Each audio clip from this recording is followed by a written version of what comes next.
diante do que a gente estuda, diante do que a gente está vendo os acontecimentos.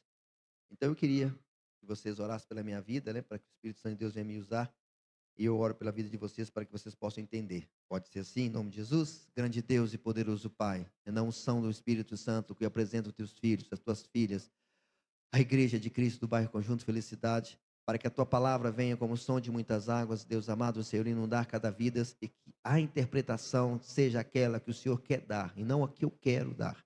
Ó Deus amado, mas que o teu Espírito Santo convence. Ó Deus amado, faça com que muda conceitos, parâmetros, atitudes, pensamentos, ó Deus, mas comportamentos através da tua palavra. Ó Pai, não em prol da minha vida, mas em prol da tua palavra, para que ela seja honrada em nome de Jesus. Abençoa cada irmão e cada irmã nesta noite, e que possam sair daqui dizendo: o Senhor falou comigo, irei mudar de atitude. Por isso, em nome do Pai, em nome do Filho, em nome do Espírito Santo, eis-nos aqui, eis-me aqui, envia-nos a nós a tua vontade nesta noite. Amém e amém, Jesus. Quem recebe a bênção, diga amém. Amém, Jesus. E eu queria, há muito tempo tenho vontade de fazer isso, né? É, Toda vez que vou preparar uma palavra para a nossa igreja, né? Eu não consigo preparar uma palavra que não seja uma palavra de chamar a reflexão. É uma característica que eu não consigo fugir disso. E eu quero explicar, porque eu sei alguns comentários que eu recebo, né? De pessoas que ouvem de outras pessoas, que muitas vezes não conseguem entender. Mas no dia 23 de fevereiro de 1985, no monte do bairro Palmares, após uma semana que eu tive um encontro real com Jesus, na escola de mistérios ali no Minas Centro, ministro da Labaredas de Fogo, e que foi me dado uma ordem. Eu era um garoto espiritual. Eu tinha 21 anos de idade e foi me dado uma ordem no mundo espiritual. E lá no monte, eu sozinho, ele veio mostrar aqui o capítulo 3 de Ezequiel. Depois você lê na sua casa o capítulo 3 todinho. Mas eu quero ler do versículo 16 em diante para vocês verem a responsabilidade que eu tenho como um profeta de Deus. Eu não queria ter recebido isso, mas foi assim que Deus achou por bem acontecer. E não é nós que escolhemos nada, é Ele que escolhe por nós. Diz assim em Ezequiel capítulo 3, versículo 16.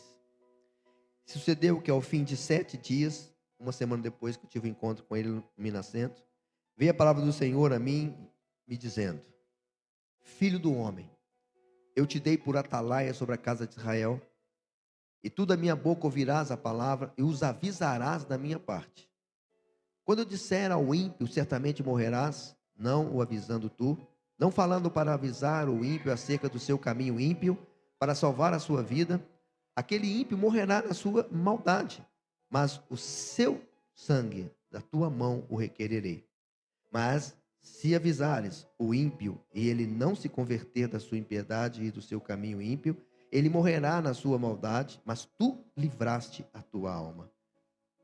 Semelhantemente, quando o justo, o cristão, o evangélico ou da igreja, se desviar da sua justiça e fizer maldade, e eu puser diante dele um tropeço, ele morrerá, porque não o avisaste tu, no seu pecado morrerá, e suas justiças que praticara não virão em memória, mas o seu sangue da tua mão requererei. Mas, avisando tu o justo, para que o justo não peque, e ele não pecar, certamente viverá, porque foi avisado, e tu livraste a tua alma. E a mão do Senhor estava sobre mim ali, e ele me disse: levanta-te e sai do vale, e ali falarei contigo. E levantei-me e saí ao vale, e eis que a glória do Senhor estava ali, como a glória do que eu vi junto ao rio Quebar, e caí sobre o meu rosto.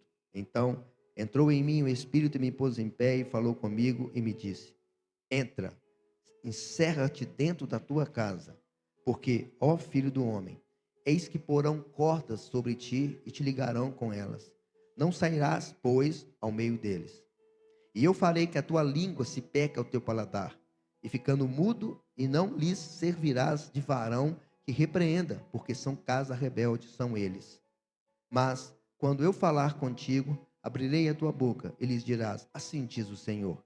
Quem ouvir, ouça, e quem quiser deixar de ouvir, deixe, porque casa rebelde são eles. Não sei como você interpretaria isso, mas eu interpreto como sendo uma missão que Deus deu na minha vida. No início eu não sabia fazer isso, eu machucava as pessoas, eu feria as pessoas, não sabia fazer. Mas, como todo colérico, né? Aí o Espírito Santo tratando comigo, hoje eu não consigo fazer mais assim. Não faço bonzinho, não faço passar a mão na cabeça, mas falo de uma forma que não partindo de mim, mas partindo do Senhor. Eu quero mostrar em poucas palavras para vocês a tamanha responsabilidade que é a gente ser chamado de cristão e nós estarmos na igreja. Por isso eu coloquei o termômetro da vida cristã. E Mateus 24:12 está bem claro. E por se multiplicar a iniquidade, o amor de muitos esfriará. É uma profecia naquela época e que a gente está vendo acontecendo. Mas aquele que perseverar até o fim será salvo. Jesus fala do crescimento do pecado, como está escrito ali, que fará muitas pessoas se esfriar na fé e tornar um apóstata, ou seja, aquele que duvida das coisas de Deus. Então a gente tem visto isso, nós que pregamos em várias igrejas, nós que estamos em vários tipos de trabalho, né? Para quem tem uma clínica que atende 12 pessoas por semana, em média, que tem um curso de cura interior há 16 anos, e que vem acompanhando. Não vou dizer que nunca bateu no meu coração como homem, como ser humano, assim como foi com Jesus, né? Aparta de mim esse cálice, Senhor. Muitas das vezes eu falei essa frase, mas também falei como ele falou, que não seja feita a minha vontade, mas a sua. Prejudicando a minha família, prejudicando a minha esposa, prejudicando o meu trabalho às vezes. Mas nós temos que ter uma convicção, como diz aqui, versículo 13. Mas aquele que perseverar até o fim será salvo. E a minha visão é a eternidade. Não é aqui. Aqui eu estou de passagem. Tem 56 anos que eu estou aqui. Isso é uma gota no meio de milhões de anos que existem. Talvez eu fico mais 5, 6, 10, 15, mais 20 anos, mais 30 anos, não sei. Mas não vou ficar 400 anos, 500 anos, 800 anos, como alguns personagens bíblicos ficaram. Não vou ficar isso aqui. A minha saúde não vai permitir e que Jesus volta antes. Então, por isso que é importante a gente entender o que é que Deus quer falar conosco. E aqui, eu estudando, eu procurei a palavra iniquidade. O que é iniquidade? Achei 4 significados, tem mais, mas achei que esses 4 vão representar muito bem. Nas religiões cristãs, a iniquidade é o desrespeito e negação das leis e mandamentos sagrados de Deus, sendo mencionada diversas vezes no Velho e Novo Testamento da Bíblia Sagrada. A iniquidade pode ser considerada um pecado, mas de uma forma mais agravante. Segundo a Bíblia, o iníquo é o indivíduo que já está acostumado a pecar, não se importando mais com as consequências ou tendo vergonha de cometê-los. Próximo. Qualidade de iníquo, contrário à equidade, que é igual à justiça. Aquilo que é injusto, oposto ao que é justo e igualatório. Injustiça. Ato ou comportamento contrário à moral, à religião, à igualdade. Comportamento ou ação perversa e maldosa, malevolência. Etimologia, origem da palavra iniquidade. A palavra iniquidade deriva do latim iniquitas, que significa desigualdade, desvantagem e injustiça. Terceiro, sinônimo de iniquidade. Iniquidade é sinônimo de maldade, pecado, culpa, crime, arbitrariedade, injustiça, malevolência, parcialidade, tendencionalidade, desigualdade, partidarismo e facciosismo. E vamos ver o quarto e último. A iniquidade é um substantivo feminino da língua portuguesa e define algo ou alguém que tem um comportamento contrário à moral, à religião, à justiça, à igualdade e etc. A iniquidade é praticada por iníquos, ou seja, quem se opõe à equidade. A iniquidade está associada ao ato de ser mau, injusto e perverso. Uma pessoa iníqua transgride as leis e normas morais e éticas sem qualquer tipo de ressentimento ou escrúpulos. A iniquidade está normalmente relacionada com o cinismo e a falta de caráter. Então, por aumentar esse tanto de coisas, o amor de muitos esfriaria. E o que a gente tem visto, irmãos, e eu trabalho nessa área, que é a mensagem cognitiva. Aquela mensagem que está escondida atrás de alguma coisa. E nós estamos vendo isso a cada dia que passa. Cada dia vocês estão vendo isso. Cada vez piorando mais. Eu agora, dia 30 de setembro, faço 44 anos que eu tive a alegria de passar pelas águas. Então, são 44 anos fazendo uma relação entre mundo e as coisas de Deus. Entre o que é a terra que eu vivo e o mundo que eu quero viver, que é as coisas de Deus. Então, as pessoas começaram a entender o que é de fato a iniquidade, com tantas coisas acontecendo, cada vez piorando mais ainda. Então, por aumentar, porque já existia, só se aumenta uma coisa que existe, então por aumentar, e começou a entrar dentro da igreja. Começou a fazer parte de algumas características da igreja. Aonde que aceitou o divórcio, tem as suas exceções. Aonde que aceitou certas vestimentas em cima do altar. Onde que aceitou certos comportamentos dentro da igreja. Certas doutrinas criadas por homens, que cada dia se multiplica com interesses pessoais. Isso é iniquidade. Isso a gente vai sofrendo porque o Espírito Santo se afasta aonde existe tipo de coisa assim, naquela igreja, naquela denominação, naquela cidade, naquele país, vai se afastando. Existe um mistério no mundo espiritual que o Brasil é um país considerado bem-sucedido na sua essência, porque é um país de base cristã. Se nós trazemos para o Brasil, nós vimos que os estados mais bem-sucedidos são os estados que estão com um vínculo maior com o cristianismo, ao contrário do norte e nordeste, que não tem esse vínculo. Vocês sabem do que eles promovem, do que eles adoram, do que eles fazem lá. Não vou entrar em detalhes aqui, mas vocês sabem, assim como o maior exemplo é a Etiópia, né, que na Bíblia era um país muito rico, e se prostrares a anjos, né, a santos, a coisas que não glorificam o Senhor, virou no que virou. E assim, a gente vê o retrato da sociedade, aonde há, até chegar uma casa, a minha casa, a sua casa. Como nós sabemos que todo primeiro domingo nós temos o trabalho da família, né? Eu e a minha casa serviremos ao Senhor. Ou, que é a vontade de Deus, eu e minha casa servimos, já estamos servimos ao Senhor. Então, as pessoas vão se esfriando, vão se deixando levar por todo esse conjunto de acontecimentos. Eu quase não venho na igreja, mas tenho notícias.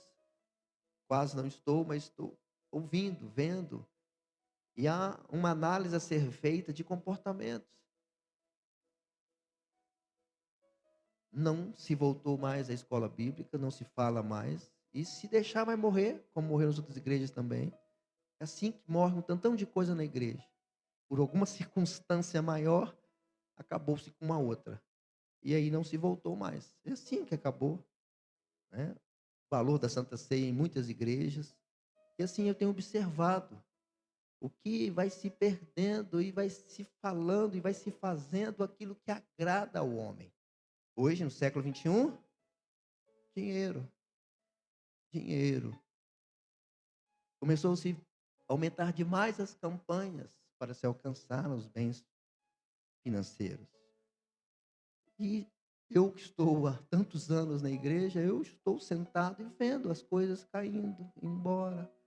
Como eu disse, a coisa mais linda da minha vida, do ministério, são duas coisas, na verdade, que é a escola bíblica e o evangelismo. Vai se morrendo. Aí se desculpa através da pandemia, mas a pandemia está acabando. Vamos ver se em 2022 nós voltamos. Nós, daí aqui, Conjunto Felicidade, porque as outras não sei se vai voltar. Ontem, ministrando numa igreja, fiquei muito feliz, a irmã anunciando que hoje tinha escola bíblica. Glória a Deus, que notícia boa. Pelo menos uma igreja, eu ouvi falar isso quando eu prego no sábado, que no dia seguinte tem um aviso que vai ter escola bíblica. Sempre existe algo que prevalece sobre o que é de Deus. Engraçado, né? Veio o encontro, trabalho maravilhoso, muito bem feito, sobrenatural. Participei, mas quando é conduzido por homens, né? Começa a entrar desejos humanos, começa a colocar vontades humanas. E aí vamos acabar com a escola bíblica para ter a escola, né? Para que possamos ter um estudo bíblico e nenhuma coisa nem outra. São coisas que você vai vendo, perdendo. Eu sei que tem coisas que têm que ser renovadas, ser restauradas, não sou contra. Quando passou de EBD para DEBQ, eu fui um dos primeiros a ficar meio chateado com isso, mas comecei a estudar e vi que tinha uma razão de ser. Tradicionalismo da EBD, Escola Bíblica Dominical, no Brasil inteiro, no mundo inteiro, foi esse nome que deu. Mas é um tradicionalismo. Vamos melhorar? Departamento de Educação Bíblica Quadrangular. Comecei a entender que era uma coisa boa, sim, por que não? Vai se criar um departamento no qual esse departamento tem uma escola bíblica, tem um estudo bíblico, tem um curso de formação de profetas, um curso de formação de líderes. Ó, que coisa linda! É assim que quando eu era coordenador da região, pensava em fazer e desenvolver, mas não deu tempo. Deus quis que a gente saísse. Eu louvo a Deus quando eu saí, porque eu pude estudar, pude seguir aonde eu estou, né? Que é com a clínica. Eu não sabia que ia acontecer isso, mas Deus sabe todas as coisas. E chegou o tempo de fim, né? Para que Ele pudesse me usar no que está mais precisando hoje, que é a área da psicologia, a área das famílias. E eis-me aqui, né? Em nome de Jesus. E a gente vem vendo essas coisas se perdendo. A gente vem vendo as coisas se esvaindo, as coisas se desfigurando do que era no nosso tempo, no que era no meu tempo, e que não é errado, é bíblico, é bíblico. A Bíblia nos fala em vários textos. 2 Timóteo 2,15, procura apresentar-te a Deus como obreiro aprovado, que não tem se envergonhar, porque maneja bem a palavra da verdade. É provado que pregação não ensina na proporção que uma escola bíblica ensinaria. Então, se uma igreja não tem escola bíblica, a igreja não tem uma vocação de ensino. Vai se julgar muitas das vezes ao vento, como hoje pode julgar. Mas se há um ensino explicando Bíblia, 1h30, 2 horas, a probabilidade de aprender é muito maior. Acabou-se o ITQ do centro. Acabou-se o ITQ. Acabou-se vários cursos de nossas igrejas co-irmãs de teologia, porque não tem mais aluno. É assim que está acontecendo. E as pessoas vão vivendo e vão perdendo a visão do que é realmente servir ao Senhor. Não para ficarmos aqui, mas para irmos para a glória. Para podermos ter a eternidade em Cristo Jesus. Lá os talibãs me mandaram um vídeo muito pesado. Se eu não contei errado, porque eu não aguentei ver o resto. 8 pessoas sendo mortas.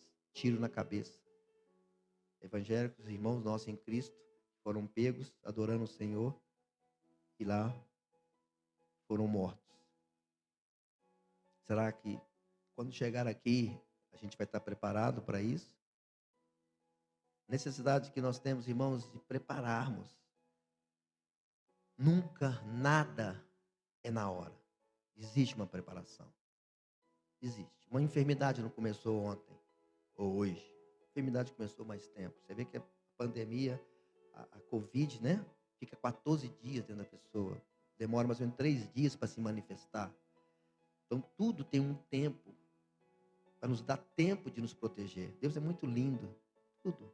Tudo. Há um aviso antes. Eu muito curioso que sou nos carros de uma certa idade que eu tinha, né? Aí pedi a Deus para me dar um carro zero para não passar por dificuldades. Mas o carro avisava, ó, eu vou estragar daqui a pouco. Ó, olha, para aí, porque vai chegar uma hora que eu não vou te corresponder, não. O carro avisava, engraçado. Não sei se vocês já passaram por isso, vocês que dirigem, né? Mas carro acima de 10, 15 anos, já vai avisando, olha, vou deixar você na mão. Aí não alinha, não balanceia, não faz revisão nos pneus, né? Não olha o óleo. E prepara, tudo na vida é uma preparação, inclusive a salvação.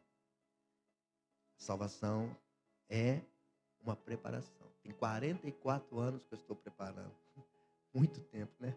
Os primeiros anos, só cabeçada, era menino, né? Até mais ou menos 30 anos de idade, só coisa errada que eu fiz. Só coisa que Deus desaprova. Mas como ele fez com Pedro, né? Como ele fez com Saulo, depois virou Paulo, né? E como ele tentou fazer com Judas, e tem alguns que vão ser Judas também, infelizmente. E eu estou tentando não ser o Judas, quero ser o meu charazão Paulo. Né? Fazer muita coisa errada, mas ainda tempo arrepender e tentar consertar em nome de Jesus. Eu quero passar 15 itens. 15 itens, que é uma lista de atitudes que temos de avaliar para ver o grau de comprometimento com as coisas do Senhor. Posso errar, pode ter mais de 15, mas depois no final vou perguntar se você quer acrescentar algum aqui, mas eu coloquei assim: frequente assíduo nos cultos, dizimista fiel, dedica jejuns ao Senhor, participa de trabalhos promovidos pela igreja, anota as pregações para estudo diário em casa. Próximo. Sexto, é um apreciador da leitura na palavra de Deus. Exercer uma função na formação da liderança da igreja, tem um cargo na igreja. Falar do amor de Cristo para as pessoas da convivência. 9. Dá testemunho de vida cristã. 10º. Honra a família diante deles e dos outros. E os últimos 5. Não guarda mágoa dentro da alma. Prontifica em ajudar a quem precisa. Tem testemunhos para contar das maravilhas que tem recebido. Tem um coração quebrantado e um espírito compungido. E vive uma vida na obediência da palavra. São 15 e mais outros existem. Frequente assíduo nos cultos. Coisa que mais o nosso pastor fala. Como consegue ficar em casa assistindo novela no dia de culto de quarta e sexta? E alguma programação no domingo? Como consegue? A não ser que esteja doente. A não ser que esteja passando mal. Dizimista fiel. Vencer o nosso medo de perder dinheiro. Todos nós temos, uns mais, outros menos. Somos seres humanos. Quem é que vive abastado, que sobra dinheiro, que sai pela culatra, que sai pelos dedos? Nós aqui não. Nós aqui do bairro Conjunto Felicidade, que tem nenhum que está vivendo assim, não. E você tirar 10% que você ganha, mas a fidelidade é aquela que nós comprometemos, independente de qualquer situação. Eu vou dizimar. Eu dediquei a dar 10ª parte como oferta fiel ao Senhor, através do meu ganho e do meu salário. Dedica jejuns ao Senhor. O jejum é um quebrantamento. O jejum é uma classificação psíquica de você se negar a si mesmo. Com isto, você ganha uma abertura para o Espírito Santo ficar com o seu espírito. Porque sua alma se quebranta. Jejum em si não é espiritual, porque tem gente que faz jejum para tirar sangue. Tem gente que faz jejum para fazer exame. E nem sai falando línguas estranhas na casa dele, nem lá no hospital. Ele faz jejum.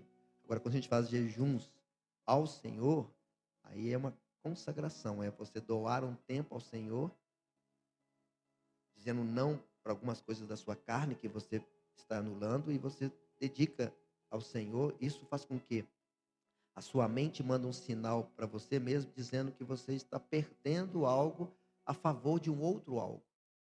E você sabe que é a favor do Senhor. E quando a sua alma diminui, né, como Mateus sabe, né, Mateus? O cresce, e o crescendo, o Espírito Santo se aproxima. É um fenômeno, assim, que é o jejum. Participa de trabalhos promovidos pela igreja. Trabalhos na igreja, trabalhos que acontecem na igreja. Nós temos um trabalho há muitos anos existe, que é a vigília, e normalmente são só os que vêm mesmo, que vêm. Quase aparece um ou outro de vez em quando, e fica só nisso mesmo. Eu fico pensando como a gente prefere se culpar, né, do que culpar qualquer situação. Será que se fosse uma vigília promovida pelo pastor, ou uma vigília promovida pelo Márcio Feliciano, será que teria mais gente? E sendo promovida por mim, as pessoas não vêm? Ou porque, independente de qualquer coisa, não viria também? Porque não tem um propósito. A vigília a gente estuda, a gente sente a presença de Deus. E são mais de 25 anos que essa vigília existe. Nunca foi interrompida. E a gente não vê a participação das pessoas. E, como eu falei, glória a Deus, pelo menos isso são mais ou menos as mesmas pessoas que vêm. Pelo menos isso. Devemos participar. Anotar as pregações para estudo diário em casa, para que possa se tornar a pregação um estudo para a sua vida. E a maioria não fazem isso. Às vezes você me vê mexendo no celular ali, que eu estou anotando algumas coisas que eu acho interessante, que o pastor fala ou o pregador fala. Eu coloco na notes, né? E vou chegar em casa durante a semana eu estudo. Revelações. Eu não sei tudo, quem dera. E talvez não queria também não, porque eu ia me achar prepotente. Mas a gente precisa anotar, a gente precisa participar da pregação e estudar, porque é muito rápido às vezes, 40 minutos, 50 minutos, 1 hora às vezes, é muito pouco. E a gente precisa estudar, a gente precisa conhecer mais, porque o povo está sendo destruído porque falta conhecimento. Só o conhecimento é que traz a libertação através da verdade, né? Conhecereis a verdade vos libertará. O sexto, eu falo que é um apreciador da leitura da palavra de Deus, que você tem um culto devocional, que você lê a Bíblia, que você busca a palavra. Se você tem dificuldades, pode me questionar, que eu te dou. Como você segue os livros para você ter uma visão melhor da Bíblia? Eu não faço de Gênesis a Apocalipse, eu faço grupos de livros para entender melhor a Bíblia. Se você pegar uma sequência, você não vai entender muita coisa, não. É tão misterioso a Bíblia que tem grupos. Por exemplo, Daniel e Apocalipse tem que ser ler juntos os dois. Levítico e Hebreus tem que ser juntos os dois. Daniel, Davi, né? Salmos e as epístolas paulinas tem que ler junto. São grupos que eu nomeei para que possa ficar mais fácil de entender quando você quer estudar a Bíblia, quando você quer ler na Bíblia. Quando você pega de Gênesis, Apocalipse, vai Gênesis, Êxodo, Levítico, Josué, Juízes, 1 Timóteo, 2 Timóteo, Judas, Apocalipse. Você vai ler, não vai entender muita coisa, vai ficar meio vazio. Você gastou o seu tempo. Você precisa ter uma orientação para tirar proveito do que você lê. Então, os livros têm os seus conjuntos. Né? Cada um tem os seus conjuntos que se amarram, que se fecham dentro dos 66 livros da Bíblia.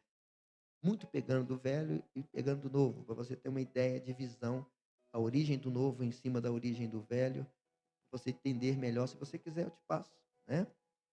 Exercer uma função na formação da liderança da igreja, ter um cargo, fazer alguma coisa para o Senhor. Não tem como você aceitar Jesus como seu Salvador, experimentar as maravilhas do Senhor sem querer fazer alguma coisa em nome dele. Não tem como, não tem como.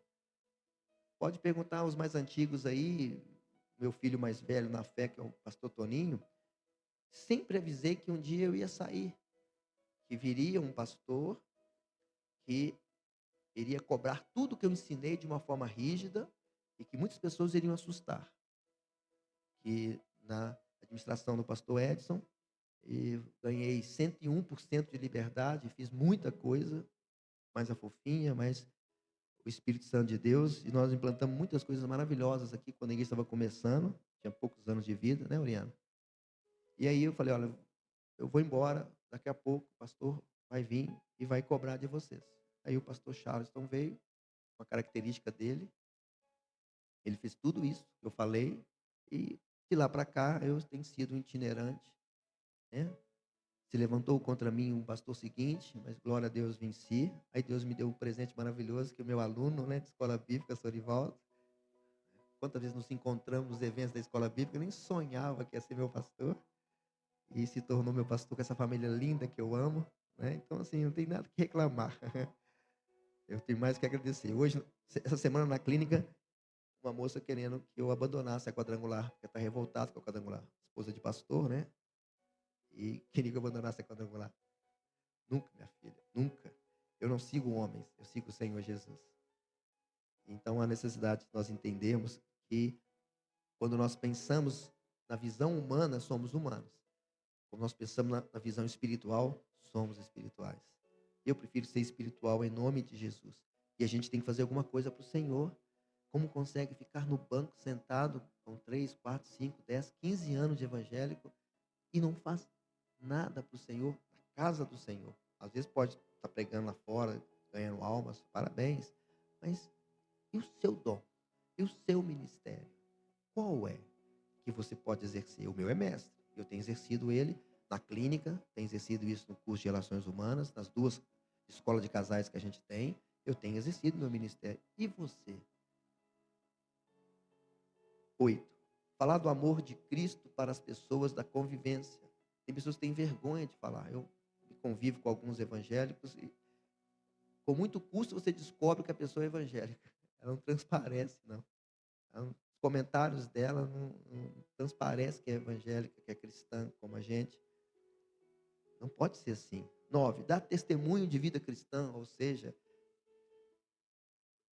para você ganhar uma alma para Jesus, hoje em dia, falar demais de Jesus, você vai sair como doido, porque as pessoas não entendem isso. Agora, o seu testemunho, e eles te procurando e perguntando por que você é assim, como você consegue ser assim, aí é a oportunidade que você tem de falar de quem é Jesus. Porque estão vendo Jesus em você. Como em Atos 11, 26, até então não se chamava os seguidores de Jesus de cristãos. Chamava do povo do rebelde. O povo que se rebelou contra a lei de Deus. E aí começaram a ver o procedimento, o comportamento, a maneira de ser. Aí sim, foram pela primeira vez chamados cristãos. E aí foi se perdendo esse valor, né? Eu costumo brincar que existe o crente evangélico e cristão. O crente é aquele que crê e não obedece. Tiago 1,19. Tu creres, boa coisa você faz. O diabo crê, estremece e não obedece. O evangélico é aquele que prega as boas novas, mas não vive o que prega. É Tiago 1,22. Não seja somente ouvinte, mas praticante da palavra de Deus, não enganando a você mesmo. E nós temos que ser, Atos 11, 26, cristãos. Aquele que crê e obedece, prega e vive como Cristo viveu. Aí sim, podemos ser chamados de cristãos de fato, de verdade. E é o testemunho de vida, testemunho de comportamento que as pessoas avaliam. E o 10º, honra a família diante deles e dos outros. Eu que mexo com casais tenho visto muita falha nesta área, que as pessoas não estão honrando os seus. Nem os filhos com seus pais, nem os seus pais com seus filhos, e nem entre os cônjuges. Eu vejo na clínica, eu vejo em várias situações que a gente acompanha. O 11. Não guarda mágoa dentro da alma. Pessoas que estão feridas, magoadas, têm coragem de tocar na Santa Ceia do Senhor. Tem coragem de vir no altar e dizimar a casa do Senhor. E a própria Bíblia fala que não deve fazer isso. Deixa e vai lá consertar. Guarda mágoa. Lê para você ver as 3 epístolas de João. 1ª, 2ª, 3ª João. Vê o que é amor mesmo. Vê lá. 1 Coríntios 13 é muito utópico. Muito lindo, maravilhoso, mas é meio utópico.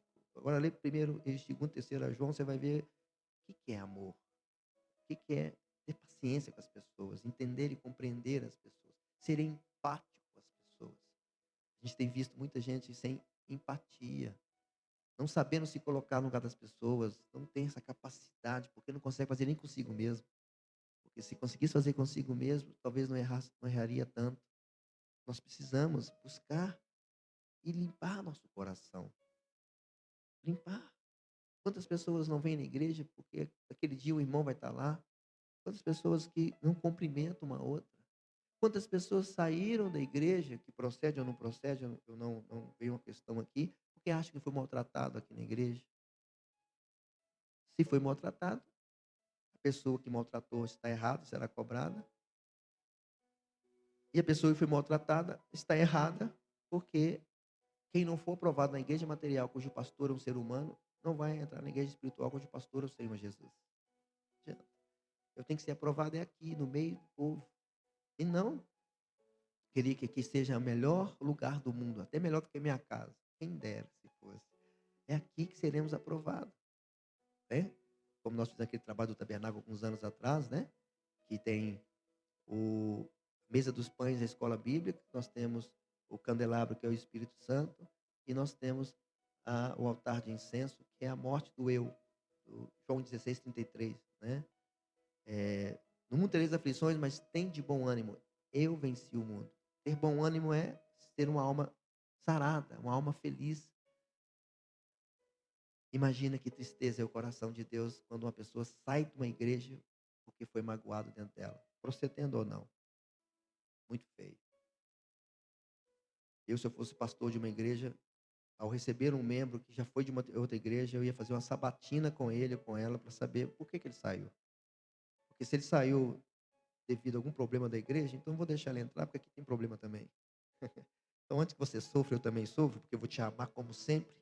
Aí você, seria bom que você não fosse membro oficial da minha igreja.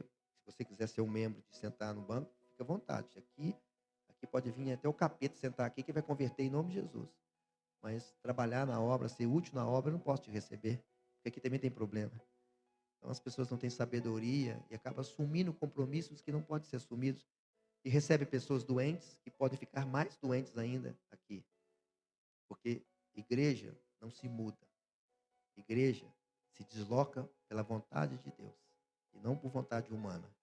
Eu sou um exemplo, que estou na terceira igreja em 44 anos de evangelho. Eu sei porque eu saí do Concórdia para o Arão Reis e do Arão Reis para cá. Nunca foi por briga, nunca foi por desavença, nunca foi por chateação.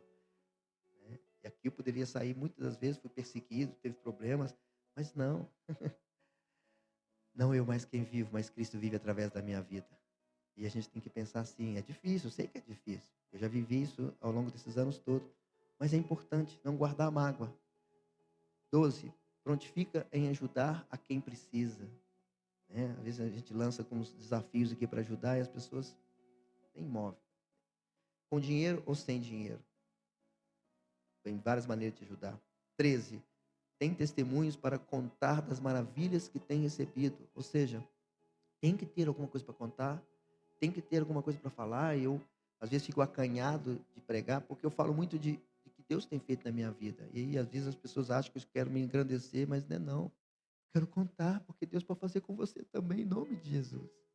Não é para me engrandecer, não, porque se Ele quiser, eu perco tudo. Perco tudo como Jó perdeu. Não me glorio pelas coisas que eu tenho, pelas coisas que eu conquisto. É a alegria de receber de Deus. Quando a gente ganha um presente do nosso pai, a gente mostra para os coleguinhas que a gente tem. É evidente que a gente mostra. Não é para aparecer, não. É para mostrar que Deus pode dar. Que Deus pode dar.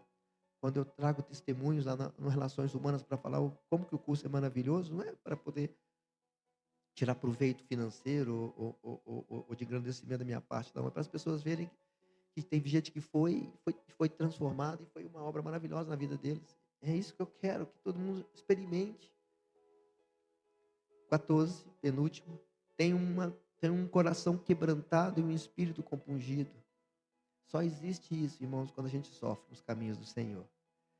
Quando a gente passa por vale da sombra da morte. Quando a gente passa por problemas que a gente acha que não vai ser solúveis. Só vai ser lapidado, só vai ser quebrantado se a gente passar por situações difíceis na vida. Não quer dizer que você vai sofrer. Hoje um rapazinho me ligou perguntando se eu entendo que o que as pessoas passam é da vontade de Deus. Que as coisas que acontecem sobre as pessoas, se é a vontade de Deus. Evangelizando, muito bonitinho, o jovem. Eu disse, não, é pelo pecado. Porque Deus, como está em Tiago, né? Ele mencionou esse texto também, não tem prazer em fazer ninguém sofrer. Deus não. É nós, os nossos pecados. Existe uma regra, existe um princípio fundamental. A alma que pecar, essa morrerá. E o salário do pecado é a morte, é consequência. Como 1 mais 1 é 2. Não tem jeito de ser 2,5, 1,5. São consequências daquilo que nós plantamos. Coisas boas, colheremos coisas boas. Coisas ruins, colheremos coisas ruins. Então nós temos que ter essa alma quebrantada. E esse espírito é minúsculo, sensível à voz de Deus. Compungido é ser sensível à voz de Deus. Que quanto tempo que você não fala uma língua estranha? Sábado passado, domingo passado, na igreja, ministrando sobre o tabernáculo, foi algo gostoso. Deve sair no meu canal do YouTube, a ministração lá. E foi algo sobrenatural, foi algo lindo. E falando em línguas, e escutando, eu escutando a interpretação. É muito lindo, é muito maravilhoso. Falei com Deus, não deixa eu perder isso não, Senhor, pelo amor de Deus. Muitas pessoas perderam ao longo dos anos. Há anos não falam línguas estranhas, não falam línguas dos anjos, não conversam com o Espírito Santo. Isso é muito triste. E isso é que renova, porque falar em línguas tem dois objetivos, né? Edificar a igreja quando há interpretação e edificar a si próprio para que você se sinta forte, porque o espírito humano conversa com o Espírito Santo de Deus. O Espírito Santo de Deus conversa com o espírito humano e edifica a alma. É assim que é o processo que acontece. Eles dois lá se edificam lá. E o 15 e último, vive uma vida na obediência da palavra, né? Buscar a palavra e seguir o que a palavra diz. Não tem o que fugir do que a palavra diz. É muito, muito, muito verdadeira. É verdade que tem interpretações.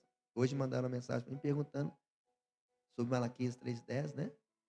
E ao ver uma interpretações que na minha visão é errônea, forte, e que fez os irmãos ficarem muito chateados numa igreja, e que teve até pessoas que brigaram, bate-boca,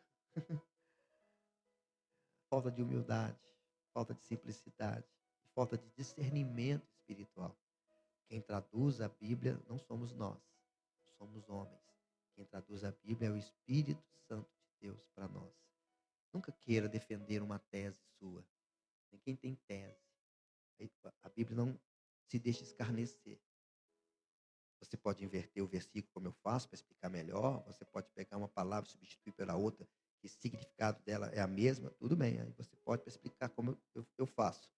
Mas você mudar o sentido de uma palavra para poder forçar a acontecer alguma coisa que você queira que aconteça, né? Isso é pecado. Isso é uma maneira que você está forçando a Bíblia a falar o que você quer. Um texto isolado não faz nada. Dois textos isolados também muito não. De Gênesis e Apocalipse tem que concordar com a sua maneira de pensar. Se Gênesis e Apocalipse não concordar, pode tirar. Quantas coisas eu já tive? Revelações de Deus. Quantas vezes tive revelações de Deus e achei que era de Deus e não era? Opa, peraí. Vamos colocar na luz da palavra e ver se... Não vou nem falar isso aqui não, porque eu vou dar com os burros na água. Isso aqui não é do Senhor, não. Porque a gente, como mestre, a gente corre esse risco, né? E para exercer o ministério de mestre, tem que ter, principalmente, dois dons espirituais, né? Que é o dom de sabedoria e de conhecimento. Para ter dom de conhecimento, tem que estudar. Eu acho que eu estudei 3 pós-graduações, um bacharel em teologia, e leio muito. Estou tentando cada dia mais melhorar. E é importante a gente ter essa visão para a gente ajudar as pessoas, porque a Bíblia Sagrada, ela tem várias interpretações. Você pega a linguagem de hoje, você pega a EME, você pega vários tipos de Bíblia e você vê algumas interpretações. Qual é a interpretação certa? Aquela que o Espírito Santo te revela em nome de Jesus.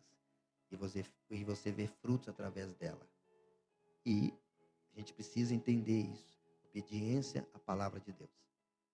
E por último, para nós terminarmos, por favor, meu querido Marcão, conclusão. Vamos analisar o texto de Apocalipse 3, 15 e 16. Conheço as tuas obras, que nem és frio, nem quente. Quem dera fosse frio ou quente. 16. Assim, porque és morno, não és frio, nem quente, vomitar-te-ei da minha boca. Este texto me faz entender que existe um processo de entre ser quente e passar a ser frio. No meio deste processo, a pessoa vai ficar morna. Ou seja, quem está quente está no centro da vontade de Deus? O frio está fora da presença de Deus? Então posso pensar que o morno é o que está dentro da igreja e não se encontra agradando ao Senhor? Como medir a sua temperatura, meu irmão e minha irmã?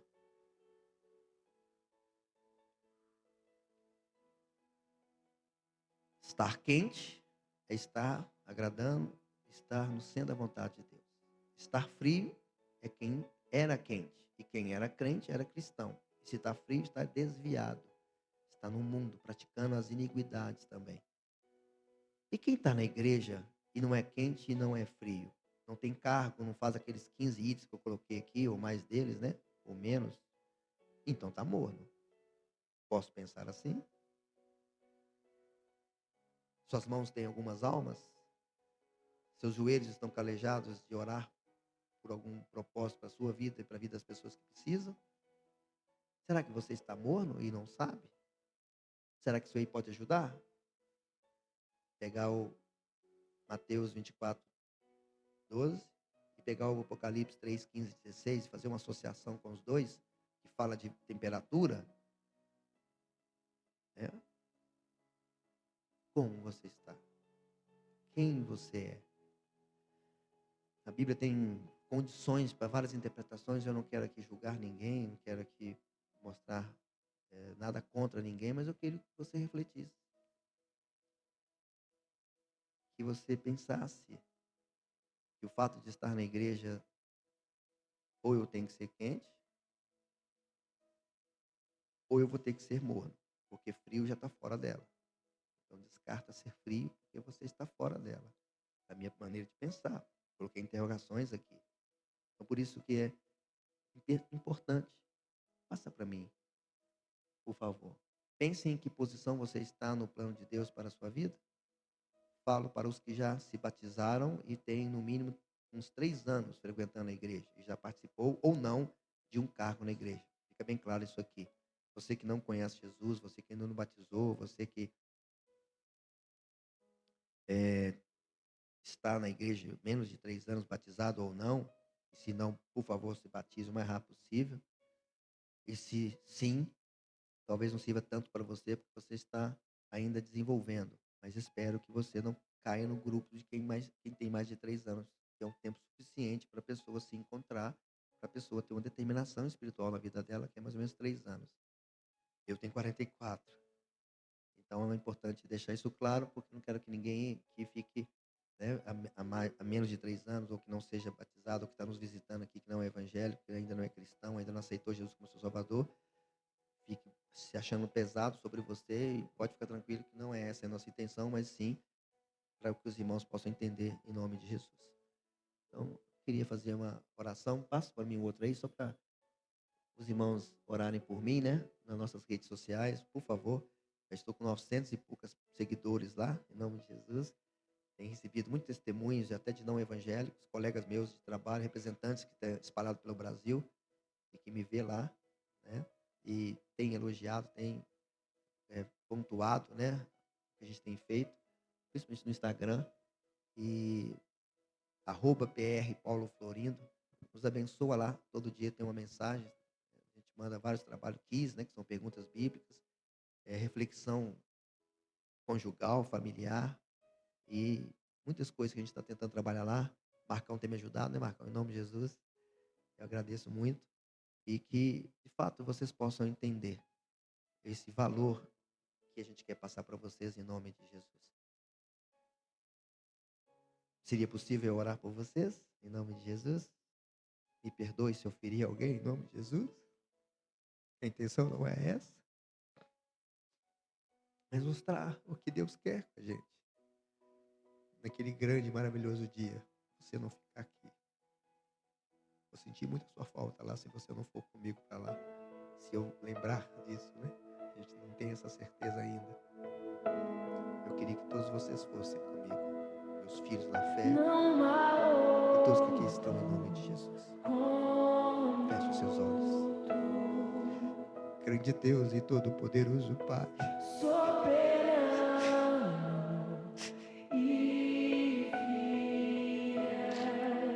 Que o Senhor venha falar no coração de cada um. Ou melhor, que falar do Senhor. Para que cada um possa tomar posição diante de Ti, porque ainda há tempo, Senhor.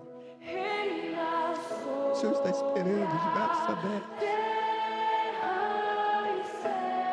Muitos que trocaram o culto pela live.